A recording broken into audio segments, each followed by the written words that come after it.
ഇന്ന് വീട്ടിൽ നിന്ന് അമ്മയും അർഷയും വരുമെന്ന് വിളിച്ചു പറഞ്ഞു. മക്കൾസും വീട്ടിലുണ്ട്. എല്ലാവരും ഉള്ളത് കൊണ്ട് ഇന്ന് ചിക്കൻ വെക്കുകയാണേ. ചിക്കൻ ഉണ്ടേലും ഇല്ലേലും ഇവിടെ മരിച്ചീനി മസ്റ്റാണ്. ഇവിടെ മരിച്ചീനി ഇപ്പോൾ 1.5 കിലോ 50 രൂപയാണ്.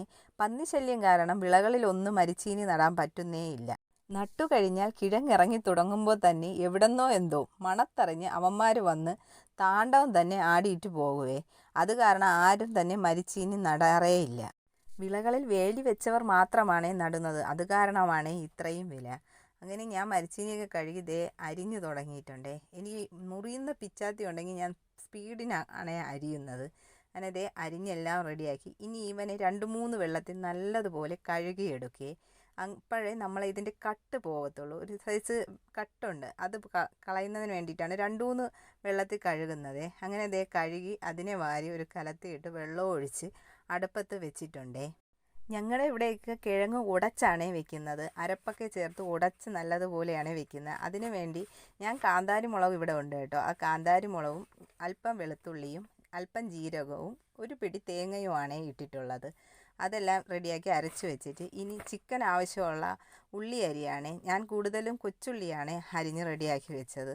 എന്നിട്ട് ചിക്കൻ നല്ലതുപോലെ കഴുകി തോത്തിയതിനൊക്കെ ശേഷം അതിനെ നല്ലതുപോലെ മസാലയെല്ലാം ഇട്ട് ഞവടി അടച്ച് മൂടി അങ്ങ് വെച്ചിട്ടുണ്ടേ. അപ്പോഴത്തേക്കും നമ്മളെ കിഴങ്ങ് ഊറ്റാനുള്ള ടൈം ആയായിരുന്നേ. അങ്ങനെ അതിനെ വെള്ളമൊക്കെ വടിച്ച് കളഞ്ഞിട്ട് അതിലേക്ക് മഞ്ഞൾപ്പൊടിയും ഉപ്പും ഞാൻ അരച്ച് വെച്ച അരപ്പും ചേർത്ത് ചെറിയ തീയിലിട്ട് വെച്ച് നല്ലതുപോലെ അരപ്പെല്ലാം പിടിച്ച് വേവാനായിട്ട് അടച്ചു വയ്ക്കുകയാണ്. ഇതവിടെ ഇരുന്ന് റെഡിയാവുന്ന സമയം കൊണ്ട് ഇനി ചിക്കനുള്ള ഇഞ്ചിയും വെളുത്തുള്ളിയും ചതച്ചെടുക്കുവാണേ. അതിന് എൻ്റെ ഇടികല്ലിൻ്റെ കുഴവിക്കല്ല് എൻ്റെ മക്കളിൽ ആരോ ഒരാൾ നശിപ്പിച്ചിട്ടുണ്ട് കേട്ടോ. ഞാൻ തോറ്റു കൊടുത്തിട്ടില്ല. ഞാൻ ചപ്പാത്തി പല്ലിൻ്റെ ഉരുട്ടാൻ മാത്രമല്ല അതുകൊണ്ട് ഇടിക്കാനും പറ്റുമെന്ന് തെളിയിച്ച് ഞാൻ ഇടിച്ച് എടുക്കുവാണേ. പക്ഷേ ഇത് ഇടിക്കുമ്പോൾ സൂക്ഷിച്ചില്ലെങ്കിൽ വാവട്ടം കൂടുതലായതുകൊണ്ട് നമ്മളെ മുഖത്ത് തന്നെ അതിൻ്റെ ചാറ് തെറിക്കാൻ സാധ്യത ഉണ്ട്. അപ്പോൾ കണ്ണിൽ തെറിക്കുകയാണെങ്കിൽ നല്ലതുപോലെ നീര് കയറുകയും ചെയ്യും.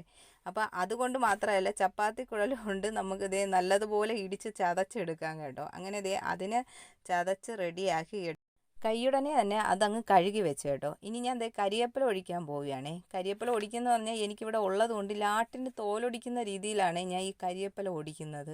എനിക്ക് കറികളിൽ ഇഷ്ടംപോലെ കരിയേപ്പില വാരി തള്ളിയിടണം കേട്ടോ. അത്യാവശ്യം ഉള്ളതും കൊണ്ടാണ് ഇങ്ങനെ വാരി തള്ളിയിടുന്നത്. മാത്രമല്ല കരിയേപ്പില എനിക്കൊരു വീക്ക്നെസ്സാണ്.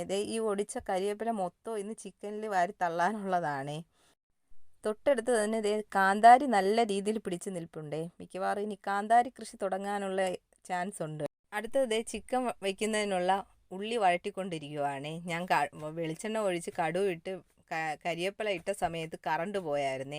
അപ്പോൾ എന്തിനാ നിങ്ങളെ ഇരുട്ടത്തിട്ട് ഇല്ല പൊട്ടംകളി കാണിപ്പിക്കുന്നത് പോലെ കാണിക്കുന്നതെന്നും പറഞ്ഞാണ് അത് ഞാൻ ഇതിലോട്ട് കയറ്റാത്തത്.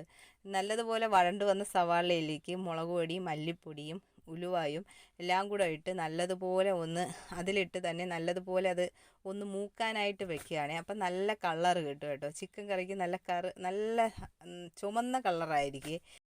ഉള്ളിയും പൊടികളും എല്ലാം മൂത്ത് റെഡിയായിട്ട് വന്നപ്പോൾ ഞാൻ വെച്ചിരുന്ന ചിക്കൻ റെസ്റ്റ് ചെയ്തത് മതിയെന്നും പറഞ്ഞ് ഞാൻ ഇതിലേക്ക് വാരി തട്ടുവാണ്. തട്ടി നല്ല രീതിക്ക് ഒന്ന് ഇളക്കി അത് അരപ്പെല്ലാം ചിക്കനിലേക്ക് പിടിക്കുന്ന രീതിയിൽ ഇളക്കി കരിയേപ്പില വാരി തള്ളി തുടങ്ങിയിട്ടുണ്ട്. ഇനി അങ്ങോട്ട് കരിയേപ്പില മേളം തന്നെയാണ്. എന്നിട്ട് അതിനെ അടച്ച് റെഡിയാക്കി വെച്ചിട്ടുണ്ട്. ആ സമയം കൊണ്ട് നമ്മൾ നേരത്തെ അരപ്പെല്ലാം ഒഴിച്ച് വേകാനായിട്ട് വെച്ച മരിച്ചീനി വെന്ത് റെഡി ആയിട്ടിരിപ്പുണ്ട്. ഇനി ഇവനെ ഇളക്കുക എന്നതാണ് അടുത്ത ടാസ്ക്. അവനെ ഇളക്കുന്നതിന് വേണ്ടിയിട്ടുള്ള ആയുധമാണ് ഇത്. ഇതിനെ ഞങ്ങളുടെ ഇവിടെ തുടുപ്പ് എന്നാണ് പറയുന്നത്. ഇതുകൊണ്ട് വേണമെങ്കിൽ ആരെങ്കിലും കുരുത്തക്കേട് കാണിച്ച് 2 അടിയും കൊടുക്കാമേ. അങ്ങനെ ആ മരിച്ചീനി എടുത്ത് ഞാൻ നല്ലതുപോലെ ഇളക്കുന്നുണ്ട്. നല്ല രീതിക്ക് തന്നെ ഇത് ഉടഞ്ഞു കിട്ടുന്നുണ്ട്. ഇവിടെ എല്ലാവർക്കും ഈ ഉടച്ച് വയ്ക്കുന്നതാണ് ഇഷ്ടം. അങ്ങനെ അതിനെ നല്ല രീതിക്ക് ഉടച്ച് റെഡിയാക്കി അതിനെ അങ്ങ് മാറ്റി വെച്ചിട്ടുണ്ട്. അപ്പോഴത്തേനും നമ്മുടെ ചിക്കൻ കറി ഏകദേശം ചിക്കൻ റെഡി ആയിട്ടുണ്ട്. ഇതിലേക്ക് ആവശ്യത്തിന് വെള്ളം ഊറി വന്നിട്ടുണ്ട്. ഇതിലേക്ക് ഞാൻ ഇനി അടുത്ത് 2 ഗ്ലാസ് തിളച്ച വെള്ളവും കൂടെ ഒഴിച്ച് നല്ലതുപോലെ വേകാനായിട്ട് വെക്കും. ഇവിടെ ചിക്കൻ കറി വെക്കുന്നതിൻ്റെ അന്ന് വേറെ ഏത് കറി വെച്ചാലും ആരും കൂട്ടത്തില്ലേ. അതുകൊണ്ട് ഞാൻ ഇന്ന് വേറെ ഒരു കറിയും വെക്കുന്നതും ഇല്ല കേട്ടോ. അപ്പോൾ ഞാൻ ഒടിച്ചുകൊണ്ട് വന്ന കരിവേപ്പില ലാസ്റ്റ് വാരി തള്ളിയിട്ടുണ്ട്. അതും കൂടെ തള്ളി നേരെ നല്ലതുപോലെ അടച്ചു വെച്ച് കണലിലിട്ട് വേവിക്കുകയാണ് ചെയ്യുന്നത്. ഇങ്ങനെ കണലിലൊക്കെ വെന്ത് നല്ലതുപോലെ റെഡ് കളറായിട്ട് നല്ല ചുമ വന്നിട്ടുണ്ടേ. അപ്പോഴത്തേക്കും രാവിലെ വരാമെന്ന് വിളിച്ച് പറഞ്ഞവർ 1:30 മണിക്കാണ് വീട്ടിലെത്തിയത്.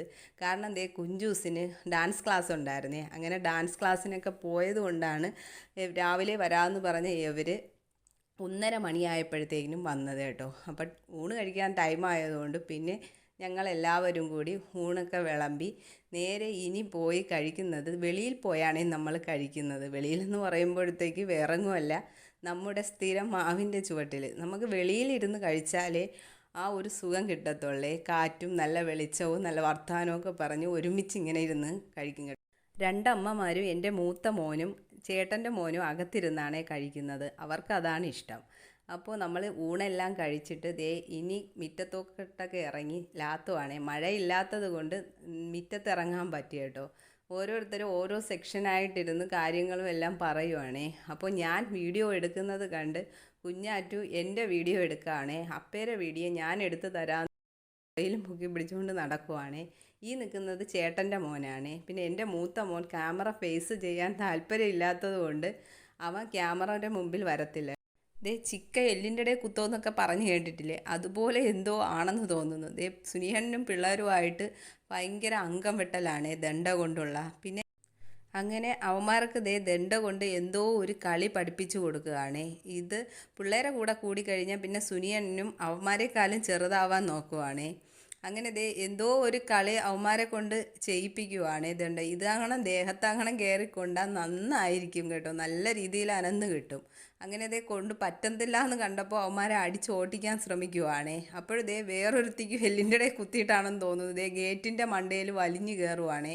ഞാൻ മരം കയറിയെന്ന് വിളിച്ചപ്പോൾ അയ്യേ അപ്പേ ഇത് മരമല്ല ഗേറ്റാണ് എന്നും പറഞ്ഞ് എന്നെ തിരിച്ചു മാട്ടുകയാണേ. ഇപ്പോഴത്തെ പിള്ളേരുടെ അടുത്ത് നമ്മൾ ഒന്നും പറഞ്ഞിട്ടും കാര്യമില്ല. മരത്തിൽ കയറിയെങ്കിൽ മരത്തിൽ കയറി കാണിച്ചു തരാമെന്നും പറഞ്ഞ് പേര മരത്തിലേക്ക് കയറിയിരിക്കുകയാണേ. അങ്ങനെ ഞങ്ങൾ കളിയാക്കുന്നതനുസരിച്ച് ആളൊരുമാതിരി ചമ്മി നാറിയിരിക്കുവാണേ. എന്നിട്ട് സത്യത്തിൽ കയറാൻ പറ്റി, പക്ഷേ ഇറങ്ങാൻ പറ്റത്തില്ല കേട്ടോ. അതുകൊണ്ട് വിഷമിച്ചിരിക്കുകയാണ്. നമ്മൾ ആരും ഇറക്കി കൊടുക്കുന്നില്ല. അതുകൊണ്ട് എന്നെ താഴെ ഇറക്ക് എന്ന് പറയുകയാണേ. നമ്മൾ പറഞ്ഞ് നീ കയറി ഇണക്കി എന്നെ തിരിച്ചിറങ്ങാമെന്ന് പറയുകയാണേ. ആളുടെ കയ്യിൽ ഈ കുരുത്തക്കേട് മാത്രമല്ല കേട്ടോ, ആളൊരു ഡാൻസറും കൂടിയാണേ.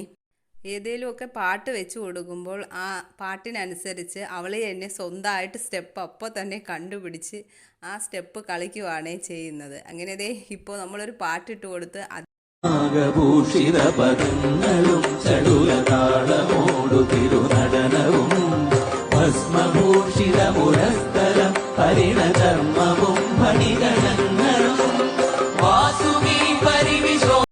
ആള് ക്ലാസിക്കൽ ഡാൻസ് പഠിക്കുന്നുണ്ട്. അങ്ങനെ കലാപരിപാടികളെല്ലാം അവസാനിപ്പിച്ചിട്ട് നമ്മൾ ക്ഷീണിച്ച് വന്നിരുന്ന് സിപ്പപ്പ് കുടിക്കുവാണേ. തൊട്ടടുത്ത കടയിൽ നിന്ന് വാങ്ങിക്കുന്നതാണ് ഈ സിപ്പപ്പ്. അങ്ങനെ സിപ്പപ്പൊക്കെ കുടിച്ച് കഴിഞ്ഞിട്ട് അവർ കൊണ്ടുവന്ന സാധനങ്ങളാണ് ഇതൊക്കെ. ഇതിൽ ഈ കാണുന്നത് ചേമ്പിൻ്റെ ഇലയാണ്, തോരൻ വയ്ക്കുന്നതാണ്, ചീരച്ചേമ്പെന്നാണ് പറയുന്നത്. വീട്ടിൽ ഉണ്ട് കേട്ടോ. പിന്നെ ഇത് നീലത്തണ്ടുള്ള ചേമ്പ് തട, അത് നമ്മൾ പുളി വയ്ക്കാനായിട്ടാണ് എടുക്കുന്ന. രസം, തീയൽ അങ്ങനെയുള്ള ഇതൊക്കെ വയ്ക്കുന്നത്. ഇത് ഇവിടെ പറയുന്ന പേര് ചുണ്ടയ്ക്ക എന്നാണ്. ഇതും തോരൻ വയ്ക്കാനാണ് ഉപയോഗിക്കുന്നത്. നല്ല ടേസ്റ്റാണ്. ഇത് ഇടിച്ചൊക്കെയാണ് തോരക്കം വയ്ക്കുന്നത്. പിന്നെ കുറച്ച് സ്വീറ്റ്സും കൊണ്ടുവന്നിട്ടുണ്ട്. ഇത് ബോംബെ മുട്ടായി എന്നൊക്കെ പറയുന്ന മാതിരിയുള്ള സ്വീറ്റ്സാണ്. പിന്നെ കുറച്ച് സ്നാക്സും അതും എല്ലാം കൂടി കൊണ്ടുവന്നിട്ടുണ്ടായിരുന്നേ. അങ്ങനെ അവർ കൊണ്ടുവന്ന ഏത്തപ്പഴം എടുത്ത് ഞാൻ വാഴയ്ക്കപ്പം ഉണ്ടാക്കാൻ പോവുകയാണ്. അങ്ങനെ ഏത്തപ്പഴത്തിന് ഇതുമാതിരി കീറി എടുത്തിട്ടുണ്ട്. ഇനി മൈദ മാവിൽ അല്പം മഞ്ഞൾപ്പൊടിയും പഞ്ചസാരയും ലേശം ഉപ്പും ഇട്ട് കലക്കി വെച്ചിരിക്കുകയാണ്. എന്നിട്ട് എണ്ണ ഒഴിച്ച് ഈ ഏത്തയ്ക്ക മാവിലേക്ക് മുക്കി എണ്ണയിലിട്ട് പൊരിച്ചെടുക്കുവാണ്. നമ്മളെ ഇവിടെ വാഴയ്ക്കപ്പം എന്നാണ് പറയുന്നത്. പല സ്ഥലങ്ങളിലും പല പേരാണ് പറയുന്നത്. പഴംപൊരി എന്നും ഇതിന് പറയാറുണ്ട്. പിന്നെ എല്ലാവരും ഉള്ളപ്പോഴാണ് ഇങ്ങനെയൊക്കെ ഉണ്ടാക്കി തിന്നാൻ ഒരു ടേസ്റ്റ്.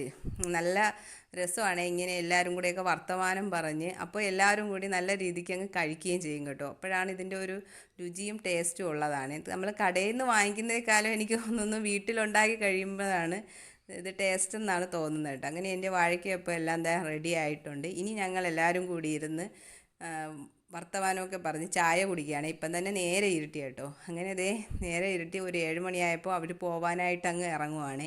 ഇനി നേരെ അവരെ വീട്ടിൽ കൊണ്ടാക്കാൻ പോവുകയാണ്. അങ്ങനെ ഇന്നത്തെ ദിവസം എല്ലാവരും കൂടി ഒത്തുകൂടിയപ്പോൾ ദിവസം അടിച്ചങ്ങ് പൊളിച്ചു കേട്ടോ. അപ്പോൾ ഇന്നത്തെ വീഡിയോ ഇത്രയേ ഉള്ളൂ. സപ്പോർട്ട് ചെയ്യാൻ മറക്കല്ലേ.